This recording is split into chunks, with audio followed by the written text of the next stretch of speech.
আসসালামু আলাইকুম, সবাই কেমন আছেন? ঘুম থেকে উঠলাম। ঘুম থেকে উঠে এখন আবার যাব অফিসে।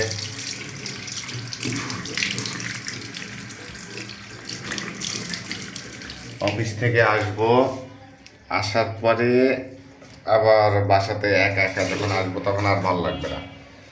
মানে মনে হচ্ছে বাসার কেউ হচ্ছে আপনার মানে কি বলবো, মানে কেউ নেই, দুনিয়াতে কেউ নেই। আমি হয়ে গেছি এতিম আর কি। কেউ নাই, ফাঁকা, ভাল লাগে না। তো আমার দুইটা কলিজার টুকরা আরশ আলিফ না আসা পর্যন্ত এই বাসা জমজমাট হবে না। কারণ ওরা যখন আসবে তখন বাসা পরিপূর্ণ, মানে একটা মানুষ কোলাহল মানে ভরে যাবে। আর এখন এই বাসাতে কেউ নেই, এখন একদম ফাঁকা। সেই জন্য খুব বিরক্ত লাগছে, একা একা সত্যি খুব বিরক্ত লাগতেছে। ওরা না আসা পর্যন্ত বাসায় আসতে ইচ্ছা করে না। তাই দেখি, ওরা মনে হয় আগামীকাল চলে আসবে।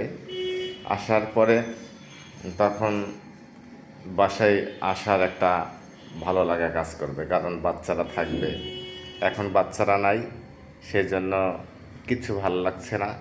আর যখন অফিস থেকে চলে আসি তখন বাইরে আড্ডা দিই অনেকক্ষণ, অনেক রাত পর্যন্ত, কারণ বাসায় একা একা ভালো লাগে না, মানুষ কথা বলার কেউ নেই। আর আর কি বলবো, আর কিছু বলার নাই।